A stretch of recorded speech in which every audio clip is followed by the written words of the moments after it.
Hvordan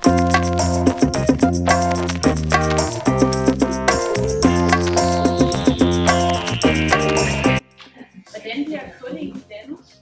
Altså selve kulprocessen starter med, at større planter og dyr havner på bunden af et flad havområde, et gammelt havområde. Og fordi at sand og ler sådan har lagt sig over resterne, så gør det så, at der bliver lukket for tilførelsen af ilt, så de her planter ikke kan rådne. Og først bliver de her, og det tager sådan lang tid at danne kul, det kan op til flere tusind år. Først bliver de her rester til tørv, og senere hen så bliver det til brunkul, og til sidst bliver det så til helt sort kul. Det kul, som vi bruger i dag, hvornår er det blevet dannet?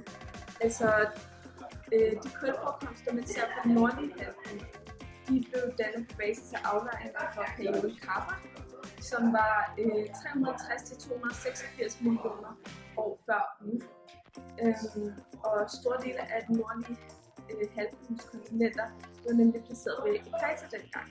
Og det er primært det kul, man nu har i USA og i nordvestlige Europa. Og så skete der så det, at i perioden Perm, som var 286-248 millioner år før nu, der rykkede kontinenterne nordpå.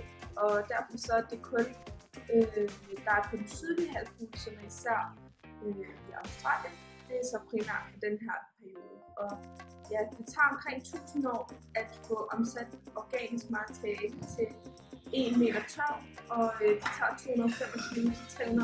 225-350 millioner år at danne 1 meter sten. Kan du så fortælle os noget om, hvordan kul bliver brugt som energi i Danmark? Altså man kan sige, at der findes 4 former for kul. Der er trækul, brunkul, stenkul og andesitkul. Men man vil helst bruge stenkul og andesitkul, da det er de reneste former for kul. I Danmark der får ca. 6 ud af 10 danskere deres varme vand fra kraftvarmeværker, der fyrer kul. Og i gennemsnit der bruger hver dansker ca. 1,3 tons kul om året. De sidste siden år 2000 har kulenergi stået for omkring 20-25% af vores totale energiforbrug.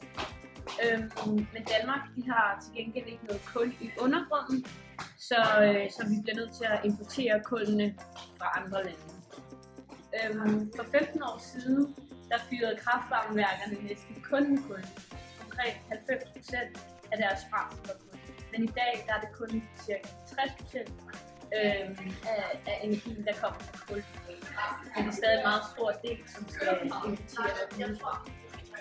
Hvis man skal kigge lidt på fordelen ved det kul som energikilde, så er det billigt brændsel, og man regner med, at der er ca. 300 års forbrug. Og så er det nemt tilgængeligt, men der findes der også ulemper ved kul. Det er nemlig det, at det forurener atmosfæren med CO2 ved forbrænding, hvilket skader miljøet.